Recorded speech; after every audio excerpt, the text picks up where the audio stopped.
जय श्री कृष्ण। आज आप सभी को श्री कृष्ण जन्माष्टमी की हार्दिक शुभकामनाएं। जैसे कि हम लोग आज जानते हैं कि आज भाद्रपद कृष्ण पक्ष की अष्टमी तिथि है, जो तिथि भगवान श्री कृष्ण के अवतरण का दिवस मानी जाती है। यह वो दिवस है जिस पे हमारे जननायक, हमारे हृदय में विराजमान भगवान श्री कृष्ण ने इस पृथ्वी पर जब आताइयों की संख्या बहुत बढ़ गई थी, उस समय अवतरण दिया। आज लगभग 5000 से ज़्यादा वर्षों तक उनकी याद में, उनके साथ में, उनके जीवन को हम अपने जीवन में चरितार्थ करते हैं और उसको आदर्श मानते हैं। भगवान श्री कृष्ण को हम लोग जिस रूप में मानते हैं, जो चीज़ जानते हैं, वो सिर्फ एक सामान्य सी तरह जानते हैं कि भगवान ऐसे हैं वैसे। किंतु सत्य ये है कि भगवान विश्व के सब कण में समाहित नारायण महाप्रभु, संसार के सभी एटम बम से ज़्यादा पावरफुल, सभी पुस्तकों, सभी ज्ञान से ज़्यादा ज्ञानी, सभी योगियों से महायोगी और संसार में हर सुख दुख का ज्ञान देने वाले, ध्यान देने वाले, ध्यान योग को, कर्म योग को, वियोग योग को, हर योग को भगवान श्री कृष्ण ने अपने जीवन में उतारा है, निहितार्थ किया है और हम सबको उसके बारे में सचेत किया है कि हम इन सब संसार की इन सारी घटनाओं को समझे, जाने और उसके अकॉर्डिंग हम बिहेव करें। हम लोग जनरली देखते होंगे कि श्री कृष्ण के गाने हम सुनते हैं, भक्ति गीत, श्री कृष्ण गोविंद हरे मुरारी, हे नाथ नारायण वासुदेव। वास्तव में नारायण ही श्री कृष्ण है, श्री कृष्ण ही नारायण है। हमें ये जानना है कि श्री कृष्ण आए थे पृथ्वी पर, प्रकट हुए थे, अवतरण लिए थे, उनका उद्देश्य क्या था। सारा उद्देश्य हमारे पास उपस्थित श्रीमद् भागवत गीता महापुराण में है। और जब हम पढ़ना चाहते हैं, हमारे पास आप देखेंगे भागवत कथा भी है, महाभारत की कथा भी है, लेकिन वास्तव में श्री कृष्ण ने जीवन को महाभारत के दौरान अपने 18 अध्यायों में श्री कृष्ण ने जो कुछ बताया है, जीवन का निहितार्थ उसी में है। यह शरीर कुछ नहीं है, सिर्फ एक अपने धर्म, कर्म और जो न्याय की तरफ कर्म ले जाए, उस कर्म को जीने का, समझने का और उस कर्म की तरफ बढ़ने का एक उन्होंने हमें मार्ग प्रशस्त किया।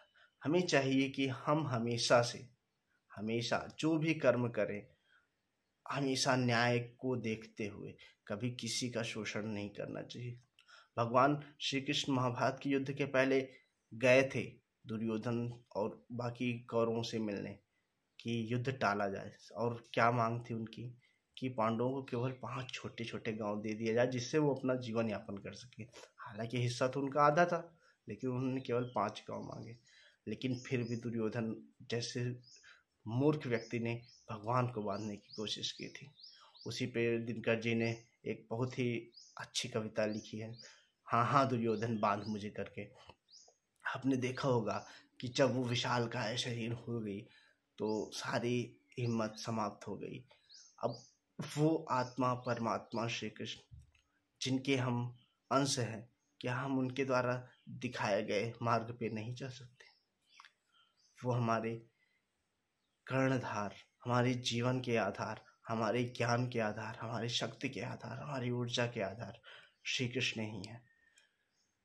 हमें हर कदम पे उनके द्वारा दिखाए गए मार्गों को अनुसरण करना चाहिए। जैसा हम सोचेंगे, जैसा हम करेंगे, वैसा हम बनेंगे। लेकिन यदि आप श्रीमद् भगवत गीता के अध्ययन करने के बाद, स्वाध्याय करने के बाद या सुनने के बाद उसको समझकर जब आप अपने कदम को बढ़ाएंगे, अपने जीवन को चलाएंगे, तो आपका जीवन वास्तव में धन्य होगा। एक छोटा सा बालक, आप सोचिए, एक छोटा सा बालक पढ़ता है, उसने शुरू से कितनी तरह के भिन्न भिन्न अवस्थाओं को उन्होंने प्राप्त किया। कभी रणछोड़ बने, कहीं विजय पताका लहराई। एक अर्जुन जो एकदम समाप्त की अवस्था में आ गए थे, अपने हथियारों को रख दिया था, उसके अंदर फिर से जोश जगाया, फिर से उसने हिम्मत दी, फिर उन्होंने उस व्यक्ति को साहस दिया जो कि उसने महाभारत जैसे युद्ध को, जो कि आज तक संसार में लड़ा गया सबसे भीषण युद्ध माना जाता है, श्री कृष्ण के चरणों में रहकर अर्जुन ने सभी आताइयों के समर्थकों का संहार किया। वास्तव में वो सारा युद्ध दर्शनीय अवस्था में देखने के लिए बाकी योद्धा लड़ रहे थे। रियलिटी, सत्यता यही है कि सारे युद्ध भगवान श्री नारायण कृष्ण ही लड़ रहे थे। हमें जीवन में आए हुए सभी समस्याओं का वास्तव समाधान श्रीमद् भगवद गीता में लिखी हुई व्यवस्थाओं के अनुसार ही करना चाहिए। जैसे जैसे हम इन सब चीज़ों को एक्सेप्ट करेंगे, वैसे वैसे हमारा सनातन धर्म, सनातन सभ्यता आगे बढ़ेगा और हम अपने जीवन में खुशी होंगे, सफल होंगे। खुशी सुख तो अलग अलग चीज़ें होती हैं। भगवान श्री कृष्ण कभी सुख के पीछे नहीं भागे, हमेशा खुशी के पीछे, अपने अपने लोगों की, अपने समाज की, हर व्यक्ति के समर्थन में उन्होंने अपना जीवन व्यापक किया। जहाँ गलत था, जो अन्यायी थे, उन सबको उन्होंने सजा दिलाई और जो न्याय के साथ थे उन सबका समर्थन किया और उन्हें विजयी घोषित किया। आज जन्माष्टमी के उत्सव पर हम आप सभी से अनुरोध करते, विनम्र निवेदन है कि श्री कृष्ण को पूजा अर्चन ध्यान सब आप करें, लेकिन सिर्फ जब तक पूजन में बैठे हैं तब तक के लिए उनको ना फॉलो करें, उनका अनुसरण तब तक के लिए मात्र न करें। उनका अनुसरण अपने जीवन के हर कण में, हर क्षण में, हर पल में करना है। उनसे बड़ा मार्गदर्शक, गुरु, शिक्षक कोई नहीं है इस संसार में। एक श्रीमद् भगवद गीता है जिसने दुनिया की सारी जानकारी हमें दी है। संसार, प्राणी, जीव, आत्मा, परमात्मा क्या है, ये सारी चीज़ें हमें उन्हीं से पता चलती हैं। इसलिए हमें उनके आदर्शों को, उनकी बातों को अध्याय करके, ध्यान करके, पाठ करके, अध्ययन करके, किसी भी तरह से श्रवण करके, जो भी अवस्था में हमें वह ज्ञान प्राप्त हो, वह मूल चूल ज्ञान है, उसका कोई निराकरण नहीं, वही जीवन का सत्य है। बड़े बड़े देशों में, बड़ी बड़ी यूनिवर्सिटीज में आज भी श्रीमद् भगवद गीता पे रिसर्च हो रहे हैं। हम क्यों अपनी जड़ों को भूल गए?